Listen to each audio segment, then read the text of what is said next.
I otac Justin kaže da te organe saznanja, srce, potrebno je da preobrazimo Duhom Božjim.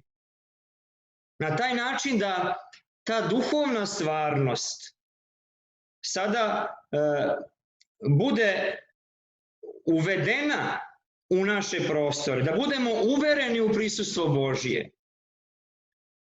Mi smo uvereni u njegova čudesna dela.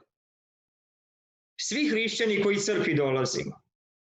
Svakodnevno mi slušamo sveto evanđelje, koja nam svedoče o čudesnim delima Božjim i koja su se zbila radi nas ljudi i radi našeg spasenja. Ali mi hrišćani sada imamo i obavezu. Ne samo da čujemo dela Božija i da budemo osvedočeni iznutra da je to zaista tako, da budemo uvereni poput apostola Tome, da ispovedimo da je Gospod naš, da je Gospod i moj Bog i Spasitelj mog. Mi moramo u isto vreme, imamo obavezu da budemo svedoci te nove tajne, tog novog doživljaja spasenja sveta drugim ljudima.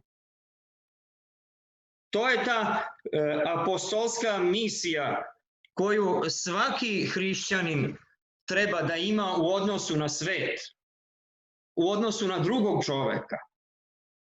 Zar Hristos nije rekao apostolima, idite, propovedajte po celome svetu, propovedajte vaskrsenje moje.